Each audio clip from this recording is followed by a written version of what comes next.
I am so sorry that I was not able to go live yesterday. For some reason, YouTube was not allowing me to go live. So I apologize for that, but we are back here today on a regularly scheduled programming. For those of you that are new here, these are my live times for YouTube, Monday through Thursday. And if you are on TikTok, feel free to join us Monday through Friday, these days and times, Eastern time zone. My screen name is the same as here. Just call Maggie on both channels. So I love to see you guys there. We practice about the same questions on both lives. On Fridays, I do host a special live for my Florida test takers. So if you're in Florida, join us at Friday at noon. So it's right after the 11 o'clock session, so that way you guys could get some good practice in. How's everybody doing today? Hope you guys are doing well. Hello, Luanda. Thank you guys so much for being here. My name is Maggie. Remember, I'm a licensed real estate instructor here in Florida, but I bring you the concepts that you're going to see on the national portion of the exam. So before we get started, I want to remind you guys about my math cram course. We only have spots for like 3 people, so make sure to sign up. It is going to be this Saturday, June 22nd from 12 to 4 p.m. Eastern time, and it's only $67, and we're going to have it's going to be live on Zoom with me teaching, and we're going to go over a lot of math practice questions that you may see on the exam. So make sure to sign up. You're going to get a little e-workbook so that way you know how to work out these problems. So if you joined my last cram, you know I'm the master at creating these little workbooks. So hopefully that will help you. Hi, Jackie. Hi, Iris. Welcome. Thank you guys so much. So if you guys want to sign up for this math cram, the link is in the description box below. It's the first link, so check it out. Also, if you're interested in tutoring, private tutoring, make sure to sign up. The link is also provided in the description box below. I do tutoring for the math calculations, the national concepts, and if you are studying for your exam in Florida. So I hope you guys are all ready, got your paper, your pencil, your calculators ready to rock, so that way you guys can work out these questions. Let's get started. Here we go, number 1. It says Tom died owning a farm as a joint tenant with his son Jerry. Tom had personal debts of over $50,000 and no assets other than his share of the farm. Which of the following is true? Is it A, Tom's creditors can take the farm? B, Jerry is liable for the debt since he is the heir? C, Jerry is liable for the debt because he is the son of Tom? Or D, Jerry owns the farm and has no obligations for Tom's debts? All right, let me know what you guys think the answer is in the chat. Hi, Giovanni. Thanks for being here. Hi, Jean. Hi, I'm here. Hi, Lily. How are you? All right, so let me know what you guys think the answer is to this. So remember, they are joint tenants, so that means right of survivorship. Okay, so if Tom owns the property with Jerry and Tom dies, Jerry now owns the property all to himself. So for this one, I would say that the answer is D. Very good, Lawanda. Awesome job. Good job, you guys. All right, so D is the answer. Okay, so Tom's creditors can't take the farm because that's Jerry's property now. Okay, remember your debt dies with you, kind of, sort of, right? Here it says Jerry is liable for the debt since he is the heir, and these two are very similar, so I would have automatically crossed those off, and then A and D would have been like the ones that you could kind of, pretend that they're kind of similar, but definitely D is the answer here. Okay. Yes, thanks for the national and math reviews. Thank you, Lily. I appreciate it. Hi, Sandra. Hi, Paula. I have a great news. Yesterday I passed. Wow, Joe. Good job, Paula. Good job. Congratulations. Everybody send Paula some congrats. That is amazing. That is amazing. Yes, that is great, great, great. All right, so Giovanni, any tips? Well, practice, practice, practice. Practice those real estate concepts and practice questions and just get in the mindset. I think the mindset is the number one thing that you need to really get into, into your head, right? Start pretending that you are already an agent, and that will help you definitely. Lily, you passed too? I didn't see that. Where is it? Oh my God, congratulations, Lily! Yay! That is so fantastic. That is great. I am so happy to hear that. Good job, you guys. Good job, ladies. That is fantastic news. All right, see, that is what I love to do. This is why I love to do what I do, because it just makes me so happy to hear that you guys have passed and that you are just now becoming licensed agents and running your own business. That's so amazing. Good luck to you all. Good luck. Oh, principles 1 and 2. Very good. All right, number 2 here says, a couple purchased a home for $140,000 by obtaining a mortgage loan of $120,000. 5 years later, the home has increased in value by 15%, and their mortgage debt has been reduced to $110,000. What is the percent of increase in their equity? All right, so this is kind of like what you made versus what you paid. Okay, so be careful. Yes, the ladies are on fire. I love it. All right, we're getting an answer in already. 115, they're saying. So let's see here. So let's find out how much their original equity is. Because remember, if they purchased the home for 140 and then they have a mortgage for 120, okay, we got to find out that first. So let's find out. So we're going to take 140,000 and subtract 120,000. That's going to give us an original amount of $20,000 in equity. Okay, so now what I want to do is I'm going to take out the T-chart. Where's the T-chart? Here it is. Okay, now for example, here it says that the home has increased by 15%. So if 100% is the total value plus the 15% increase, that's going to give us 115%.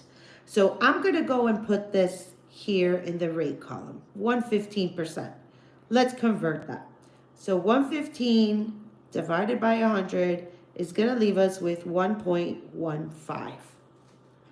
Okay, so now what I'm going to do is I'm going to take the purchase price of 140,000, and that's going to be here because I want to see the current value. So now we're going to multiply this. So we take 140,000 times 1.15, and that's going to give us now our current value of $161,000.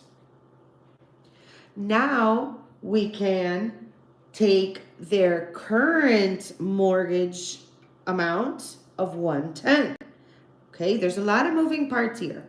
So we're going to subtract now the current value of 161 minus their current mortgage to see how much equity they have.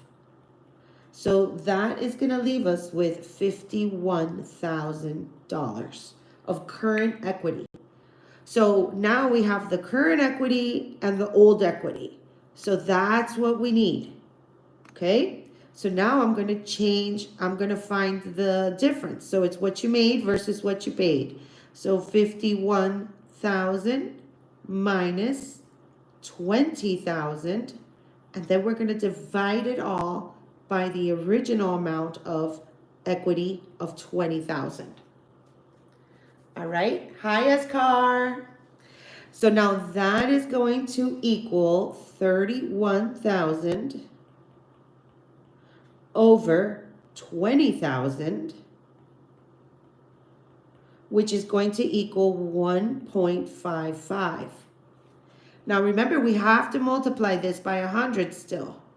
So 1.55, I'm like running out of space here, times 100 means that it has increased 155% in equity. So that was a tough one, you guys. So the answer here is D. That was a tough one. Hi, Angela. Welcome. That was a tough one. I don't know if they will put something that difficult on the exam, but wow, that one was a little strict there. Let me move this up a little bit here. All right, so let me know if you guys have questions on this. Lots of moving parts on this one. Yes, because they wanted to know the percent of increase on their equity. Okay, so since it was the percent of increase on equity, you had to find the original equity amount, then find out how much the house has increased to, which is right here, find the new equity amount, then do the made versus paid. Crazy times, crazy times. Well, I hope that one is not on your exam because that one is tough. But if it is, take a screenshot. Now you know how to do it.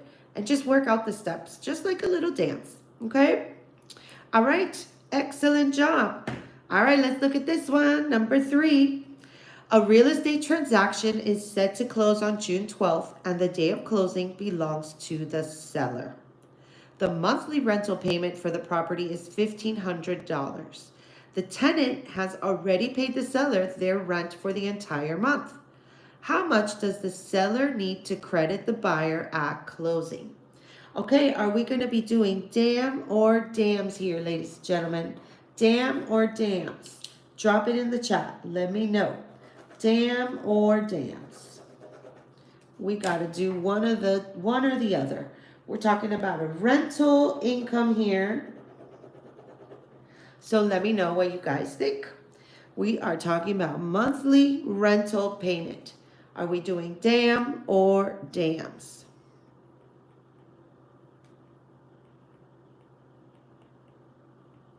Which one are we doing? Yes, good. Everybody's saying dams. Very good. We're going to do dams. So we're not going to worry about dam. We're going to do dams. So that's, remember, our 4-step process when solving for a monthly proration question. So the first step is to divide. That's what that means. Divide, add, multiply, subtract. So we're going to divide. We're going to take $1,500 and we're going to divide it by, see, June 12th here. It doesn't tell you 360 or 365. So I'm just going to use the number of days there is in June. So if we use our knuckles, we have January, February, March, April, May, June. June falls in between a knuckle. So that's 30 days. 30 days. So if we divide that, we're going to end up with $50 per day. Okay? So when we do that, we're going to do now adding. We're going to add up all the days. So we're going to start just from the beginning of the month and subtract the $600, and we end up with $900. So if you said B, you are correct. Right? 1,500 minus 600, 900. All right. Oops, I'm frozen. Okay, hopefully you guys saw. Excuse me. I just like threw my calculator. So there you have it. The answer here is B. Let me know if you have any questions. Did you guys hear all that? Because I feel like my screen went black. Let me know. Let me know in the chat.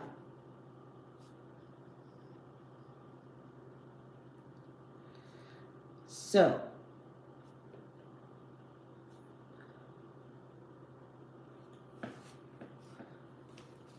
can you guys hear me?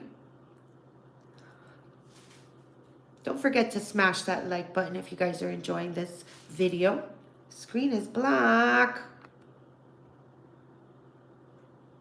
Now? All right, hopefully there it's better. All right, here we go. Number 4.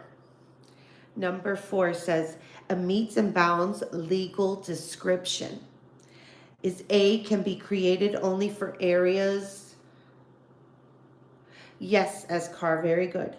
So A can be created only for areas excluded from the rectangular survey system. B is not acceptable in a court in most jurisdictions. C must commence and finish at the same identifiable point. Or D is used only in extreme cases where there is no recorded subdivision plats. So let me know what your answer is. Drop it in the chat.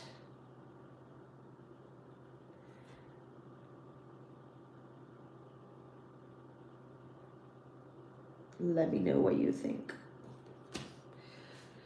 So here, can you guys see there's no black screen? All right, so a meets and bounds legal description definitely must commence and finish at the same identifiable point.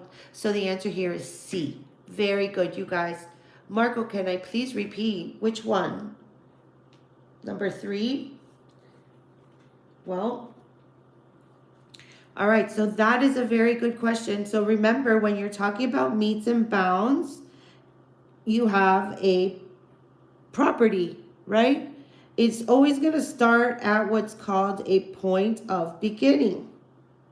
And then it's going to work its way around the property until what is called its closing. Okay? So what we're going to do is we're going to remember these meets and bounds are kind of like north, 10 degrees, west. And remember, they always start with north or south. And they never go more than 90 degrees. Okay? So they use what is like a compass like this. So this is north, east, south, and west. And if you're going this way, that's like 10 degrees north, 10 degrees east. And the opposite would be south, 10 degrees west. Okay, so that's just a way to do it.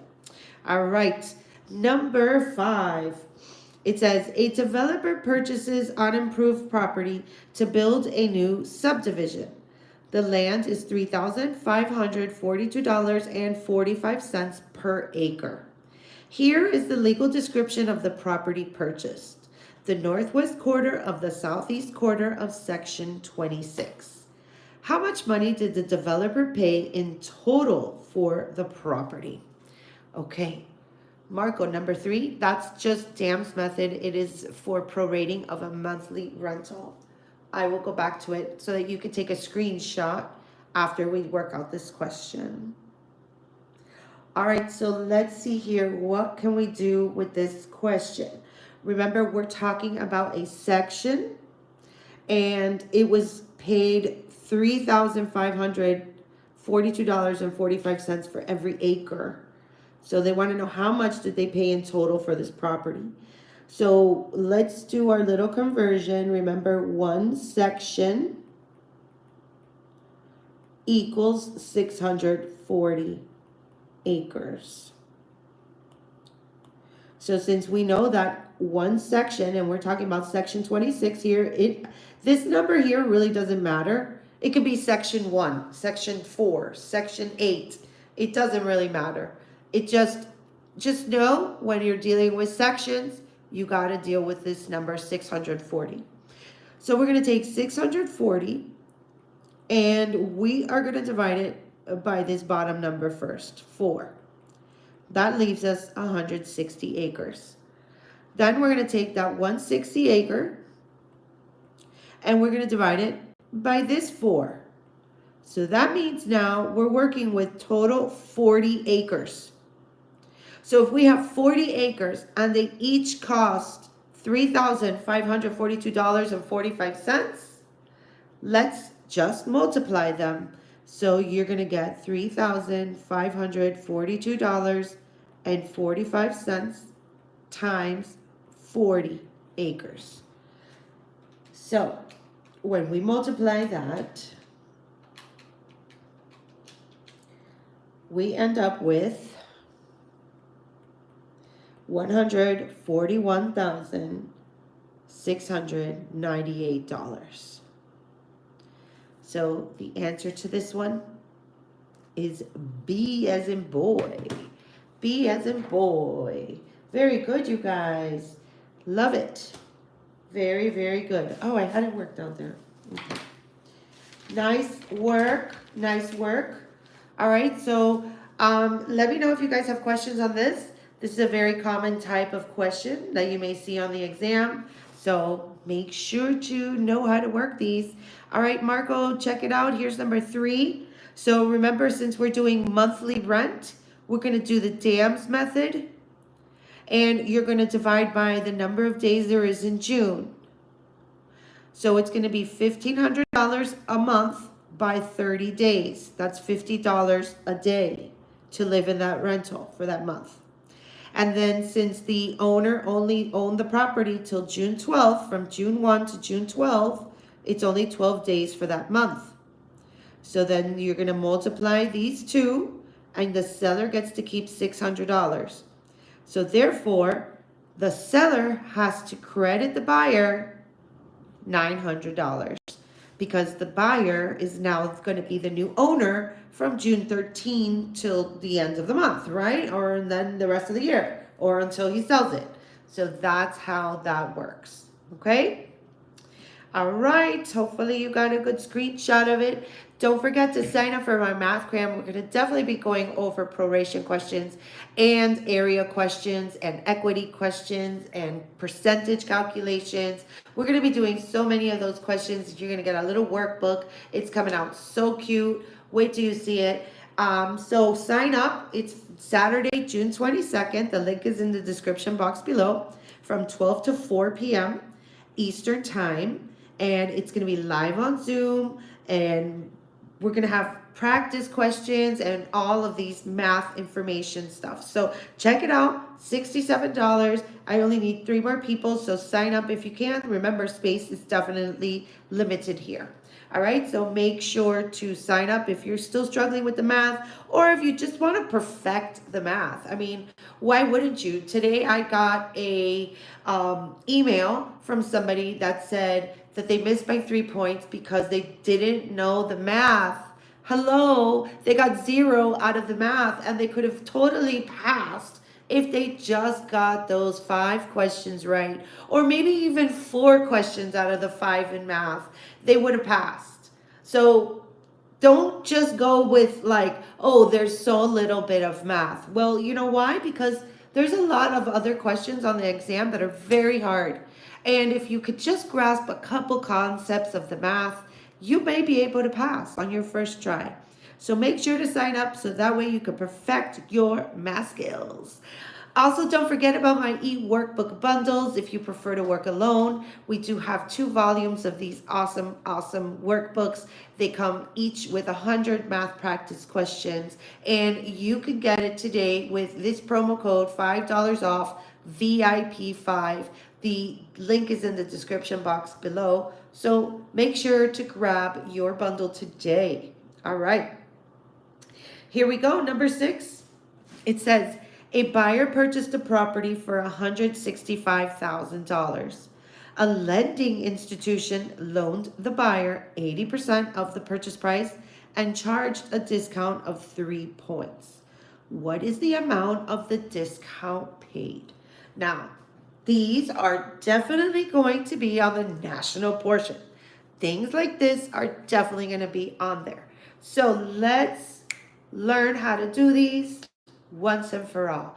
And these are definitely going to be in my cram course. We're definitely going to work these out, and a lot harder ones as well. So don't be shy. Join our math cram. It'll be a good time. All right. So if you have the answer, feel free to drop it in the chat so that way you guys can see if you got it correct. So hopefully you're working it out diligently on your paper, using your little calculators and all your little good stuff. So now what I want to show you is when it comes to points, I like to use my other chart.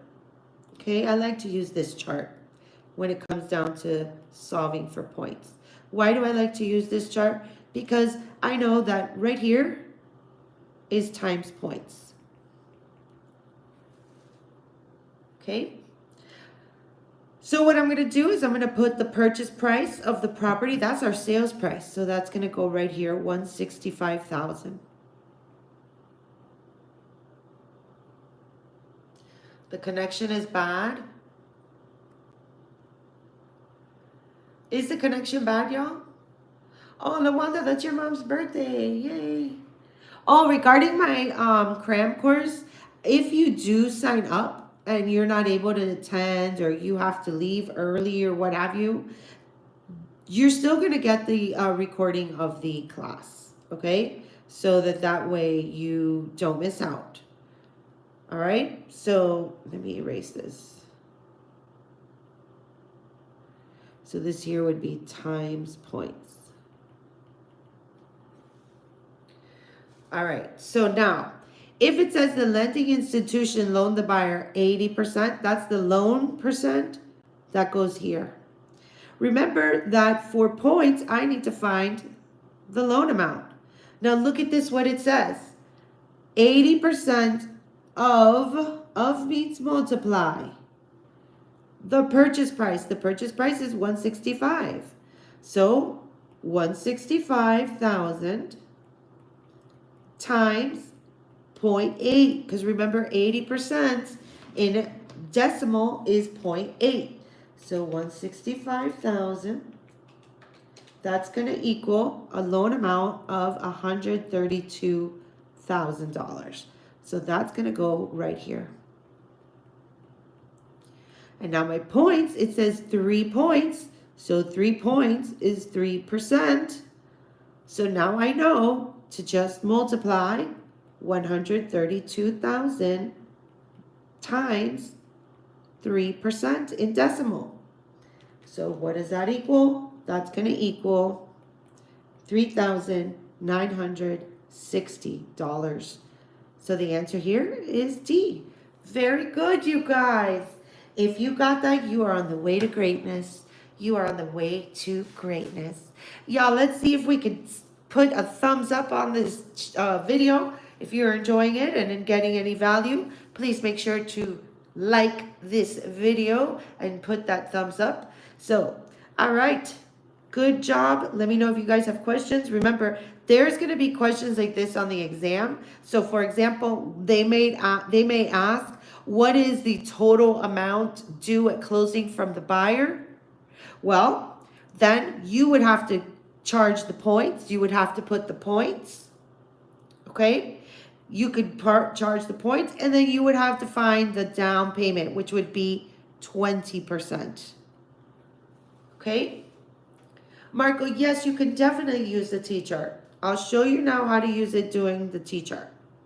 Okay? So if you're using the T-chart,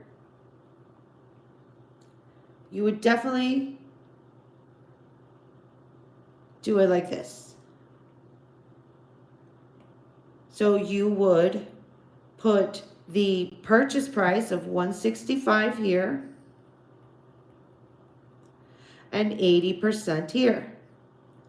Convert 80% to a decimal, and that equals 0.8. So that's where you get that. Then you would just take this loan amount of 132 and multiply it by 3%. And then 3 out of 100 is 0.03. And then multiply, and that's this right here. So it is the same thing. So if you guys needed to see it bigger, so that way you could see it, there's the T-chart. This is the other chart. Okay?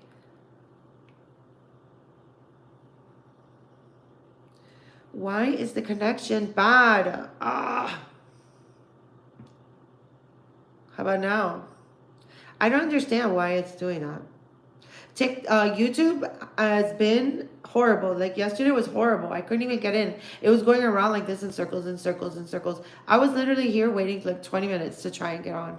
I tried even getting on through my laptop. I tried getting on through my phone, my iPad, everything. It would not go on. It was very frustrating. So I'm sorry if it's cutting in and out. I don't know what to tell you. All right, here we go. Number 7. Two parties enter into a contract. The agreement fulfills all the requirements for a valid contract with no disqualifying circumstances. Given this situation, it is still possible that the contract may be. All right, let me know what your answers are. Drop it in the chat.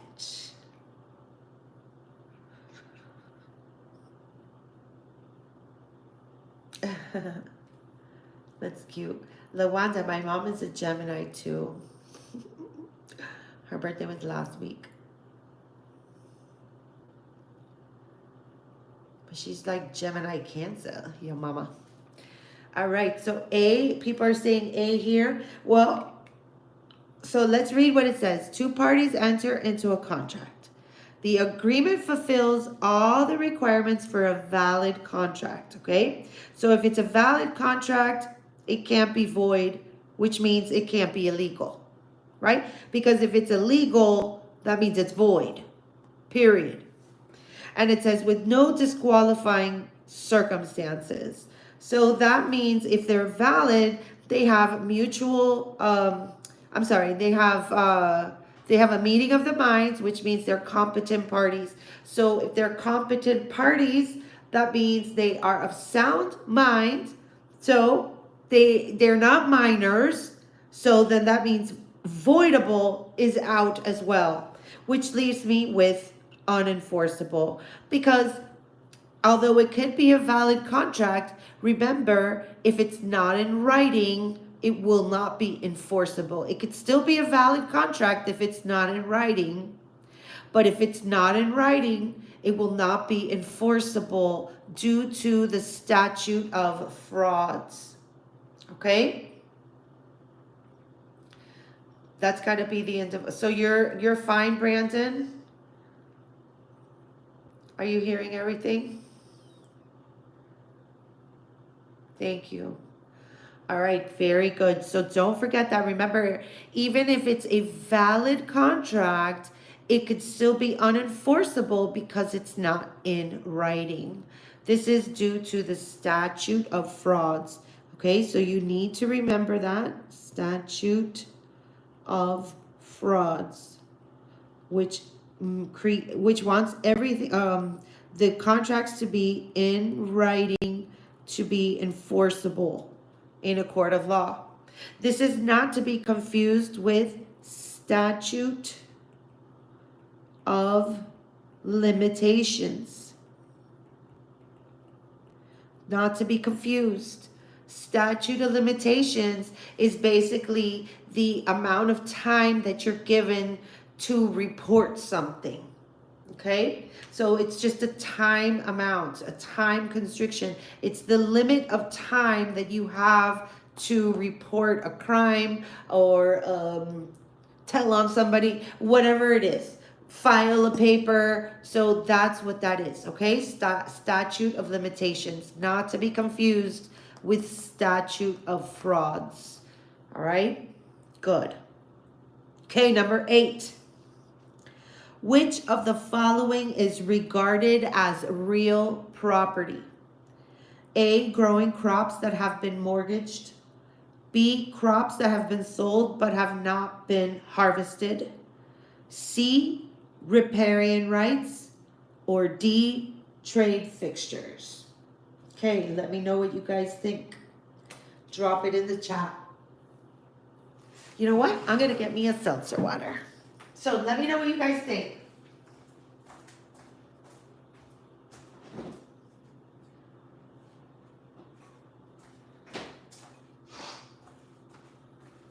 Let's see here. People putting C in the chat. Yes, people are putting C. Okay. Very good, you guys. Yes, riparian rights are like rivers and streams. Very good. Remember, they go with the land and are appurtenant, meaning they belong to it. Okay, so let me write this here. Ooh, wrong pen. So they go with the land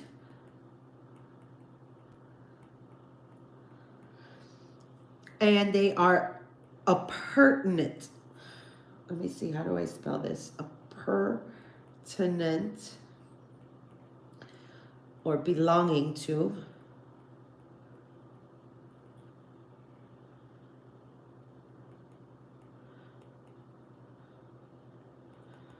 There. So these riparian rights go with the land and they are appurtenant to it. They belong to the land. Okay, so they are real property. Crops here, these are different. That's if like you have a tenant and they're, harvesting crops. Those are their property. That's their property. Okay, so good job on that one. All right, guys, don't forget about my real estate school, Maggie's Real Estate Academy. So if you're interested in getting a Florida real estate license, make sure to check it out. We have all online classes that you could go at your own pace. Of course, I help. So make sure to find out more. You can find out more through the link in the bio or at my website right here, justcallmaggie.com. All right, number 9. It says a salesperson obtains a listing on a family member's house. After taking the listing, the salesperson changes brokers. The listing, A, belongs to the salesperson's previous broker. B, belongs to the salesperson. C, belongs to the multiple listing service or the MLS. Or D, is terminated by the change of employing broker. What do you guys think the answer is to this one? Let me know what you think. Okay. Let's see here. Nice. People leaving their answers in. Very good. The answer to this one is A. It belongs to the salesperson's previous broker. Okay, so when you have a listing, it's not really your listing, it's the broker's listing. Remember, the broker is the one that facilitates you having your license so that way you can help people buy and sell because they are the ones that are brokering the deal. Okay, so very good job. I am very proud of you guys. Excellent, excellent. Okay. All right. Good job. Good job. Here we go. Let's see here if you guys can end on a good note. It says, based on the figure below, what is the total square footage and linear measurement of the perimeter of the sample property? Okay, so remember, linear measurement is perimeter. They're wanting perimeter. Square footage is area. Okay, so we have to find the area and the perimeter. So remember, area is by square feet. Perimeter is linear.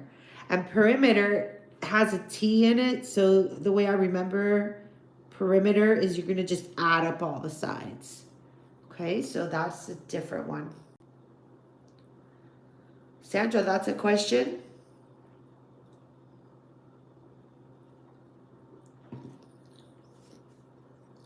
All right, so let's work on this slowly. So what I want to do, remember when you are talking about area, you're talking about base times height or length times width. Okay, length times height or length times width or base times height. Same thing. So here's the base, which is 60 feet, and the height is 40 feet. Okay, so let's find that first. 60 times 40, it gives us 2,400 square feet.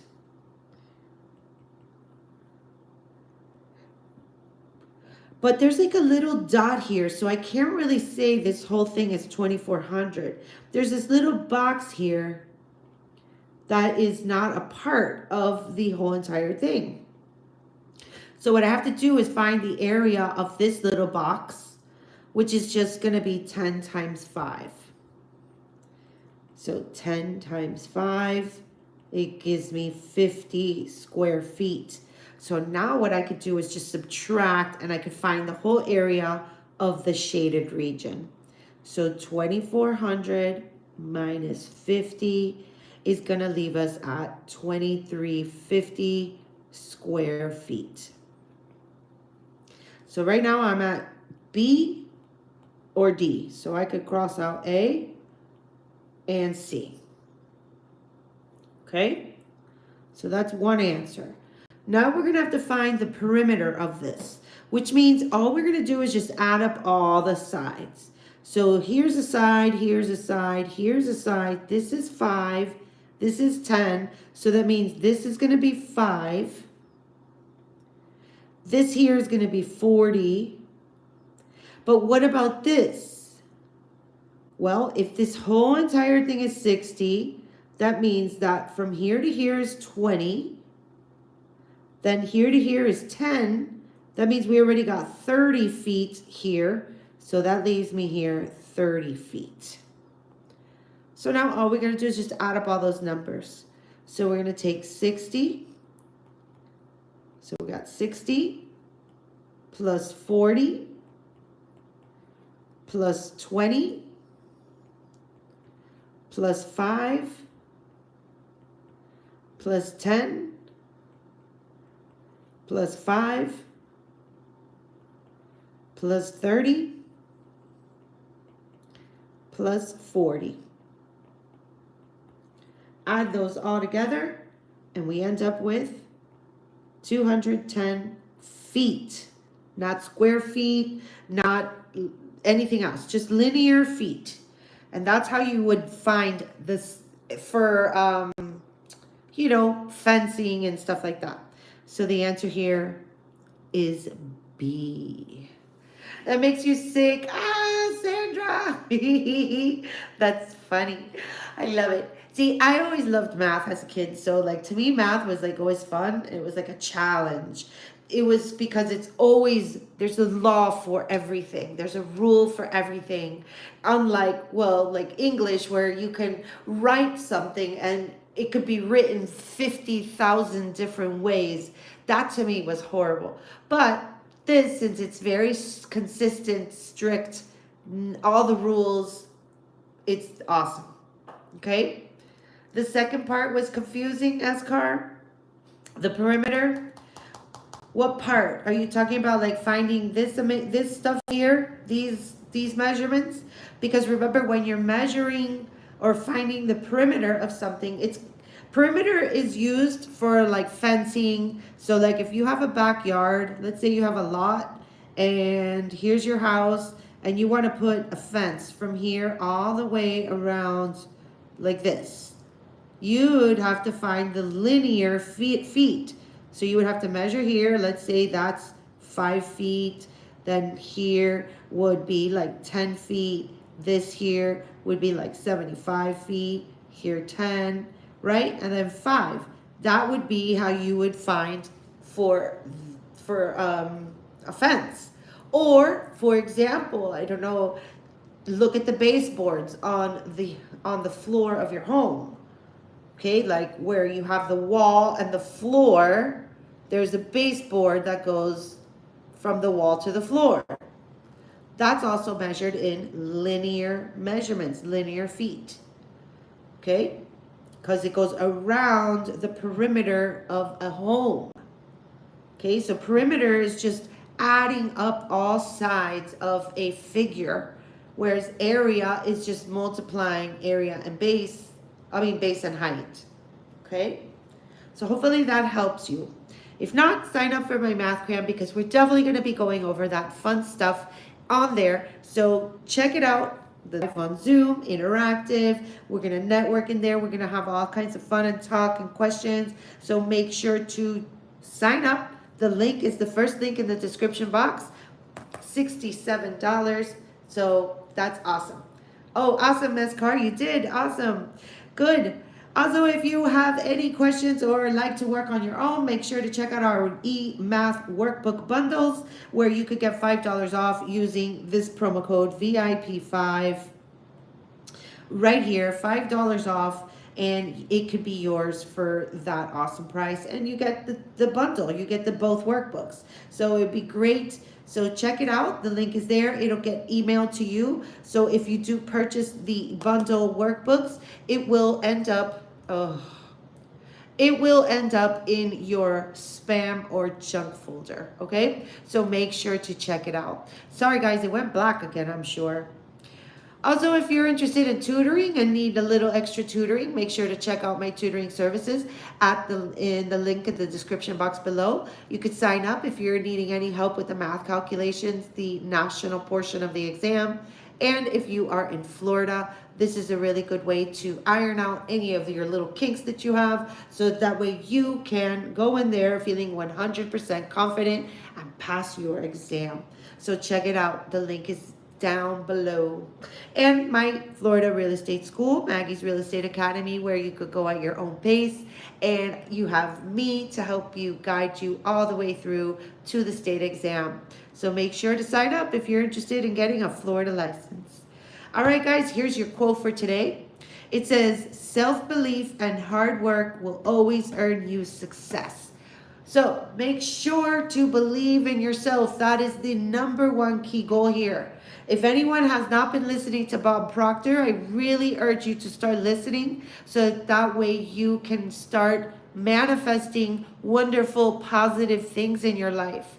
Okay, so he teaches you how to do that. And it's not like some like holy moly stuff, okay? It is actual real working stuff that if you put your mind to it, it definitely works, okay? I know I did it when I was going to get my real estate license. I didn't know I was doing it, but I did it. So make sure to go check it out. His name is Bob Proctor. All right. Here is my schedule. So for those of you that are wanting to take a screenshot of this, Mondays 4 p.m., Tuesdays 4 p.m., Wednesdays 4 p.m., and Thursdays at 11 a.m. All of these are Eastern time, so go ahead and follow me on Facebook, Instagram, TikTok, and subscribe to my YouTube channel. Just Call Maggie is where I'm at on all social medias. So make sure to, meet us on that side. All right, guys, it was a pleasure. Thank you all so much for all this wonderful time and for letting me bring you this math practice and real estate practice. I hope to see you guys tomorrow right here at 4 p.m. as well. Thank you all. I adore you. Thank you for your support. Have a lovely, lovely day. Happy studying. And if you have any questions, feel free to send them over. Have a lovely day. All right, guys. Take care. Thank you, Sandra. I appreciate you. Have a lovely evening. Bye-bye.